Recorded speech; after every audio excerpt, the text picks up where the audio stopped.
In 1996, after a modestly successful 18-year run as the high-end video format for movie buffs dedicated to quality, Laserdisc was clearly doomed. The Digital Versatile Disc, or DVD, was slowly making its way onto the market. Boasting the same physical form factor as the ubiquitous and wildly successful compact disc, along with the promise of high-quality digital video, DVD was clearly poised to be the next high-quality home video format. But unlike Laserdisc, which never made its way out of the very high-end market niche, DVD would quickly become the standard mass-market home video format. By 2003, it would surpass VHS in popularity, and it still sells relatively well in 2018. What allowed DVD to succeed where Laserdisc failed? DVD shared the biggest downside of Laserdisc when comparing it to VHS. You couldn't record on them, at least initially.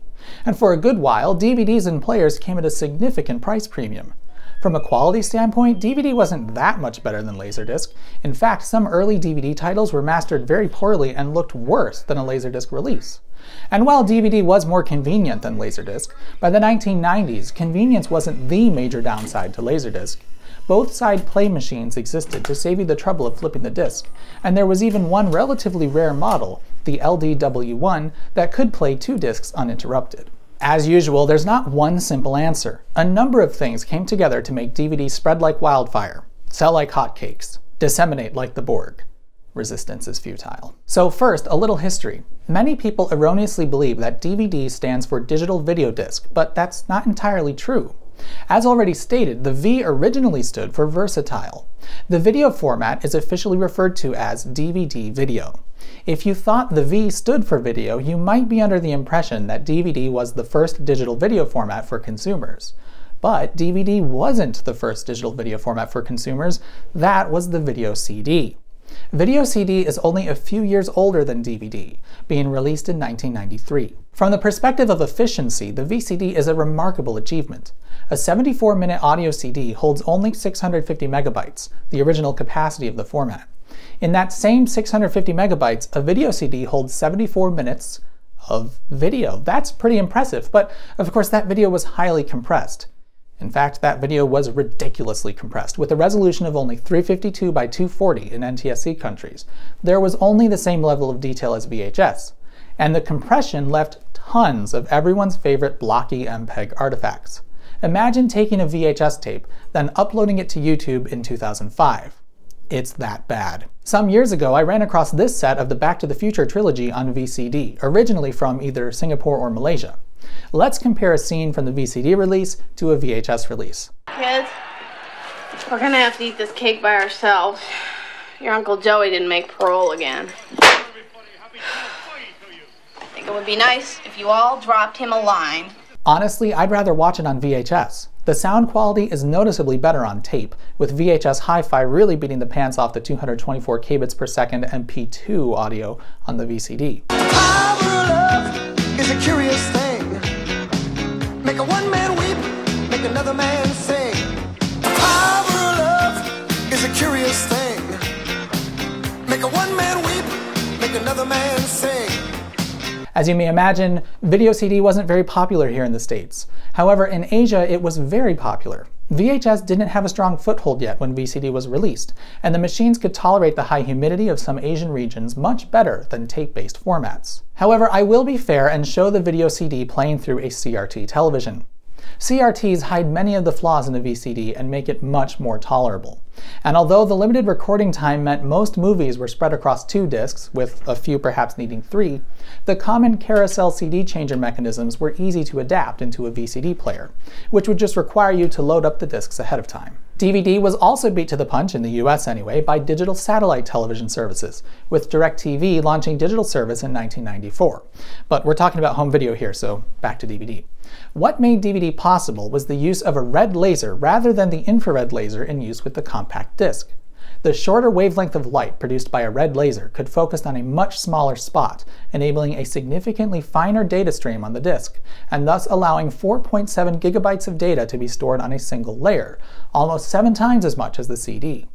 And for those wondering, Yes, history would repeat itself when Blu-ray adopted the blue-violet laser. But it wasn't just 4.7 gigabytes. One of the most interesting innovations in DVD was the use of dual layers.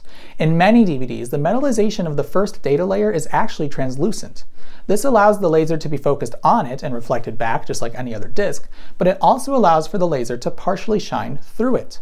By changing the focal point of the laser, it can read a second set of pits located behind the first. This didn't quite double the capacity of the discs, but it brought a significant boost from 4.7 gigabytes up to 8.5. Blu-ray discs also use this technique, with some discs having 4 layers and holding over 100 gigabytes. You may have noticed when the DVD player switches from one layer to another. When watching a DVD, there's typically a point where the video briefly freezes and then resumes. This happens because the laser has reached the end of the first layer and needs to switch to the second.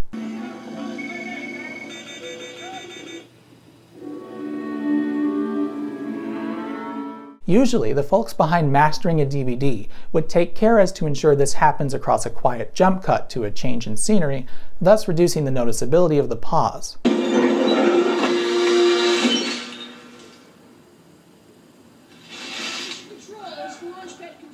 Also of note is that on the second layer, the data spiral is encoded from the outside in, so the laser carriage doesn't have to travel back to the center and further cause delays. With so much more data to play with, DVD supported much higher resolutions and bit rates than a video CD, supporting the full standard definition resolution of their respective region.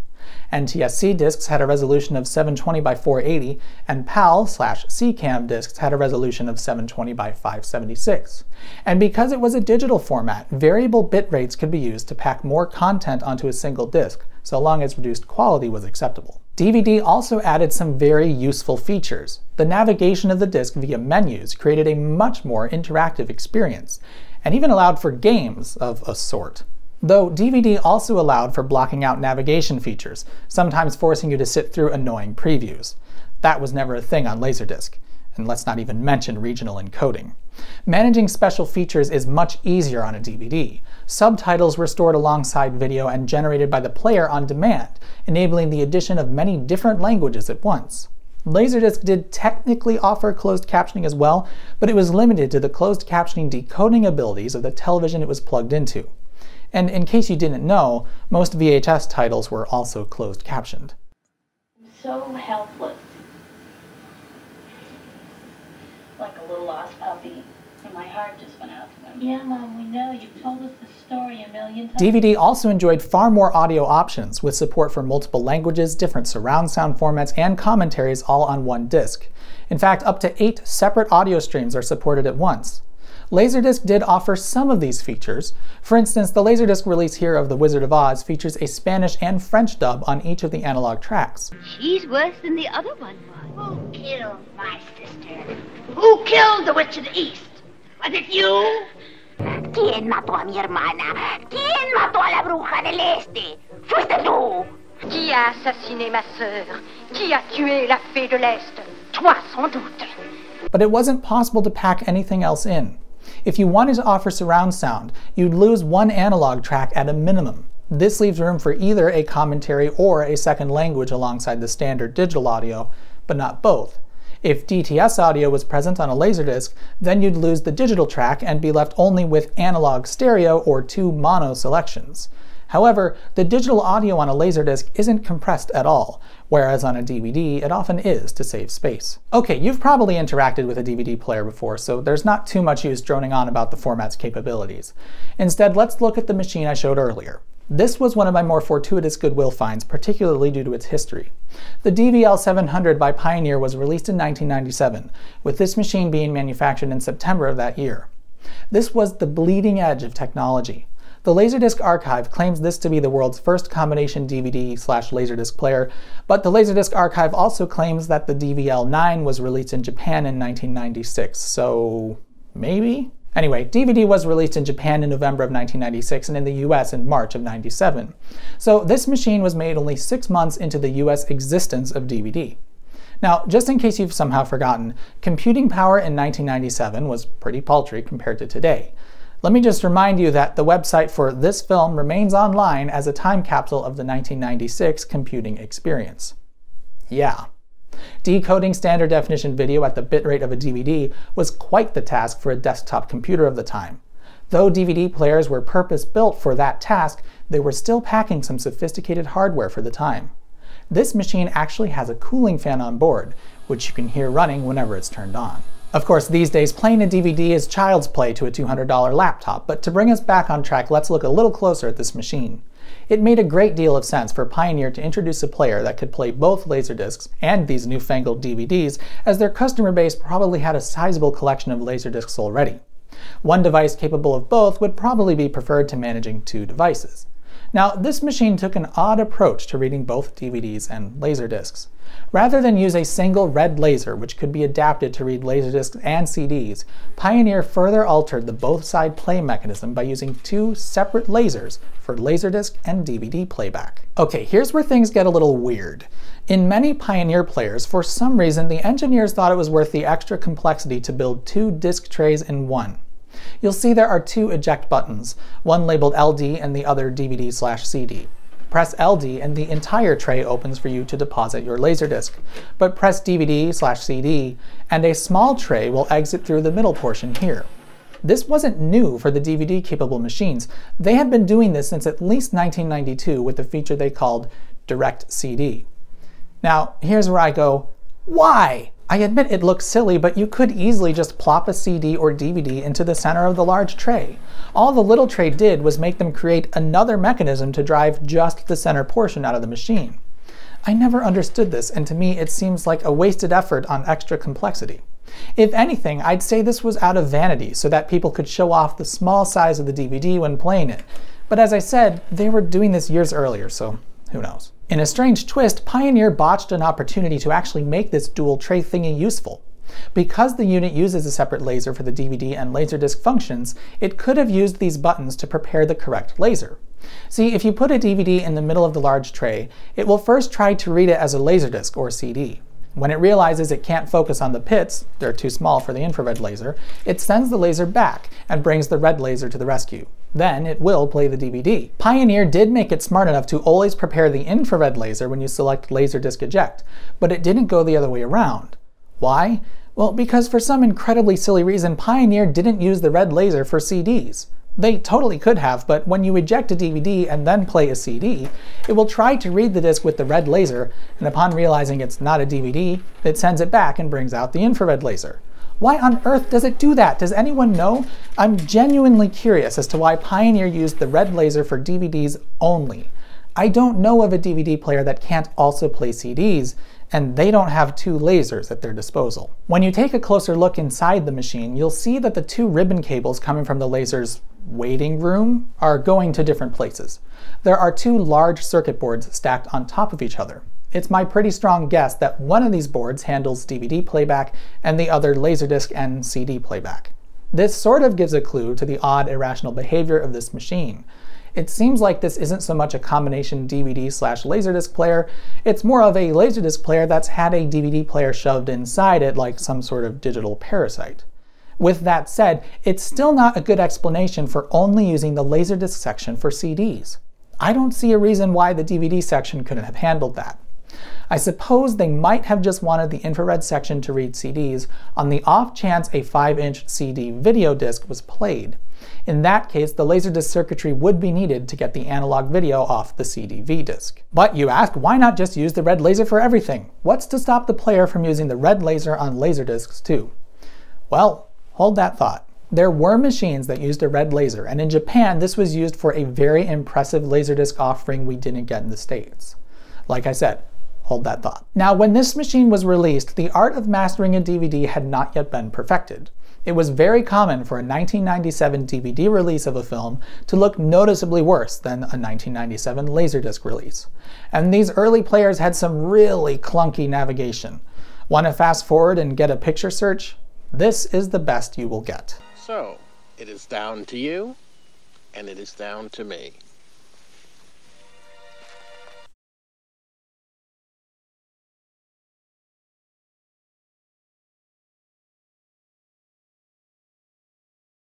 That pales in comparison to a CAV Laserdisc. In fact, this machine featured a frame buffer to allow for smooth fast-forwarding on CLV discs. Take a look.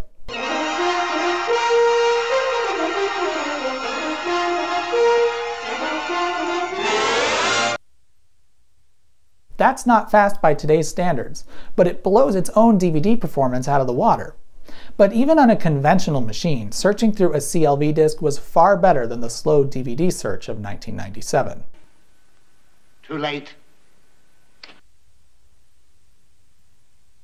Is this a...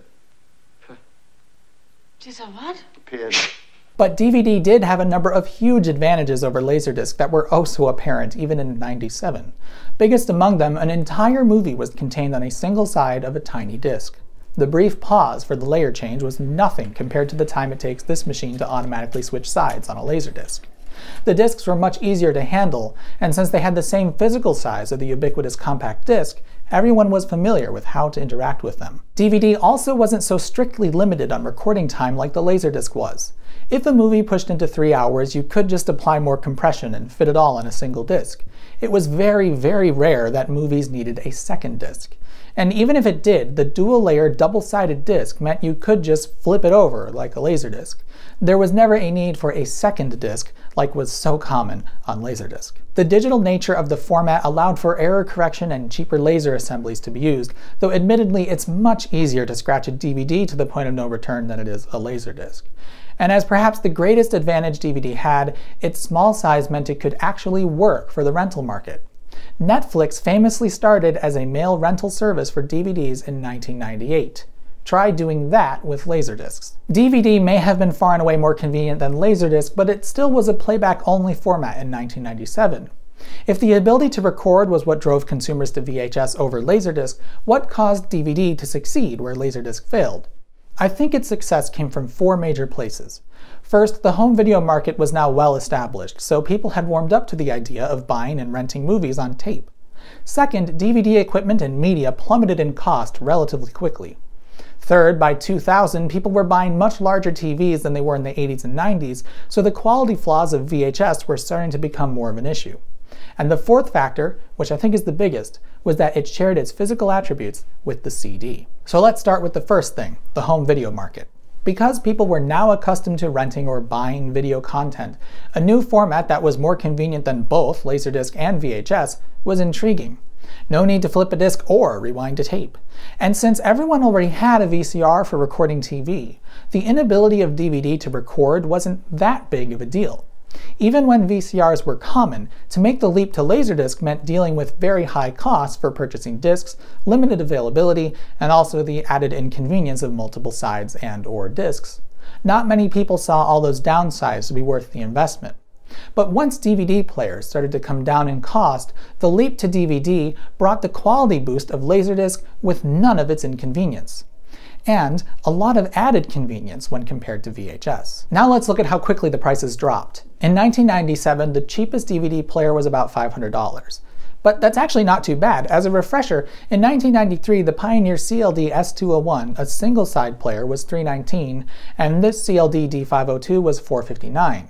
In August of '97, this DVL 700 went for an even $1,000. But by 1999, you could get a DVD player for as little as $250. VCRs were still over $100 at this point, so the price disparity was beginning to shrink. By 2002, DVD players could be had for less than $100. By now, VCRs and DVD players cost about the same, and it was around this time that the ubiquitous combo unit started to appear. The picture quality advantage of DVD was starting to become quite critical by the late 90s. Even on your average CRT TV, the DVD looks noticeably better than VHS. Make that a 27-inch CRT or bigger, and the difference is even clearer. DVDs could also encode widescreen content without significant image quality loss. By stretching a standard aspect ratio frame to fit a 16:9 frame, there wasn't any detail lost. This was called anamorphic widescreen, and worked much the same as film projectors did. Widescreen content was produced natively on the disc, like this. On the 4:3 display, the DVD player would generate the black bars for letterboxing and squish the video downward to fit the frame.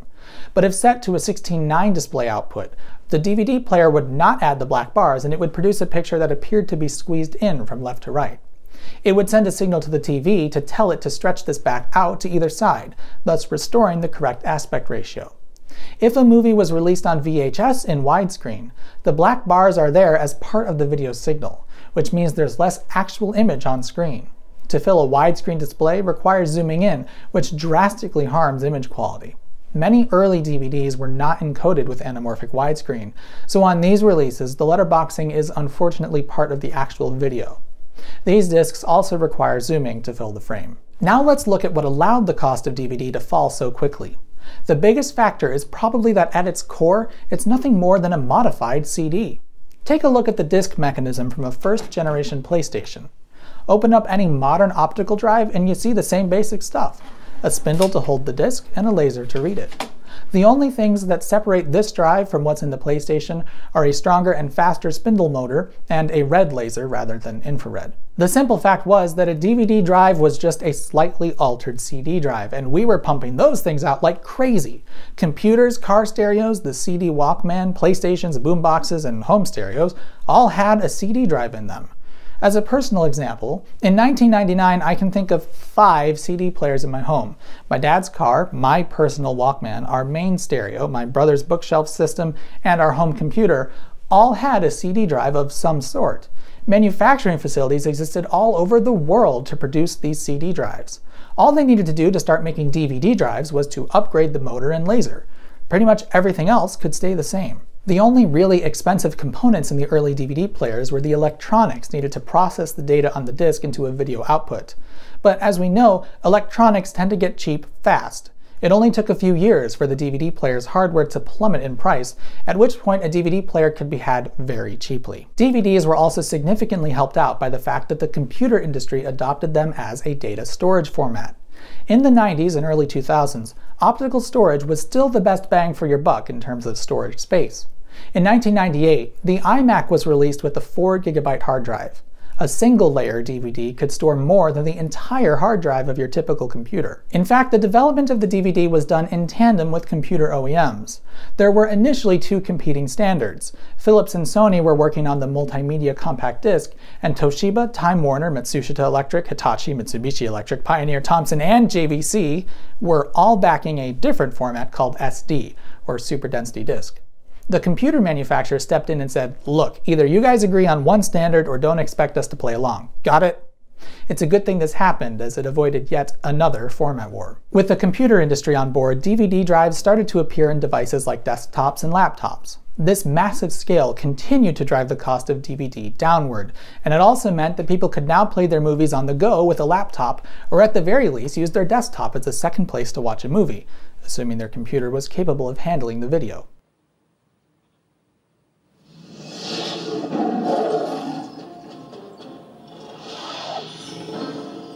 The discs themselves were also far easier to make than a Laserdisc.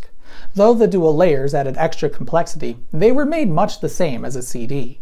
The production of Laserdiscs, while technically still mass production, was a tiny business compared to pressing CDs. When DVDs became available, the same businesses that made CDs could adapt some of their existing equipment to produce DVDs, and by needing less raw materials, the discs were cheaper to make over the long run. And then there was the PlayStation 2.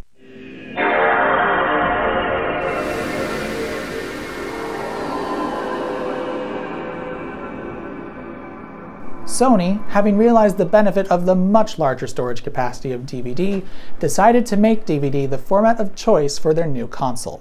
And they also made sure it could play a DVD video disc. Released in 2000, the PS2 was a pretty early DVD player. Sony really made a genius move there, as parents could be persuaded by their kids to buy one because it can also play DVDs, and it would push the format along massively. The PS2 may have been the single greatest catalyst for pushing the DVD into the mainstream. Nintendo missed a huge opportunity by using the mini DVD discs in the GameCube. Without the ability to play DVD video, that's a harder sell for your parents. Of course, Sony would repeat the same strategy with the introduction of Blu-ray in the PlayStation 3. Lastly, DVD recording ended up being a somewhat common thing. The DVD RAM disc was introduced in 1996, with the more common DVD-R coming the following year. It took a while for consumer devices to get to reasonable prices, but set-top boxes capable of recording directly onto DVDs were available, and DVD camcorders were available by the early 2000s. However, using a DVD recorder wasn't really that common. For those who wanted to record TV, their VCR was often seen as good enough, and once hard drive-based DVRs for recording TV came along, few people were still using physical media for that anyway. All of these developments just passed Laserdisc by. Being a primarily analog medium, it was rarely used in the computing industry. While an all-digital Laserdisc could have been made, its large size would still have been inconvenient. When DVD was released, it had obvious applications outside of home video. The support of the computing industry and gaming industry made it explode, and economies of scale would ensure DVD media and machines to play them were cheap, cheap, cheap. Now before I end the video, remember how I asked why Pioneer couldn't have used the red laser for all functions in this machine? Well, there are some Laserdisc players that did use a red laser. In my next video on Laserdisc, which will likely be the last in the series, I'll talk about the Laserdisc format we didn't get in the States, the Muse High Definition Laserdisc. That's right, HD Laserdisc. Thanks for watching, I hope you enjoyed the video. If this is your first time coming across the channel and you liked what you saw, please consider subscribing. I'd also like to take the time to thank this channel's supporters on Patreon. Patrons of the channel are what keep these videos coming. If you're interested in becoming a patron as well, please check out my Patreon page through the link on your screen or down below in the description. Thanks for your consideration, and I'll see you next time.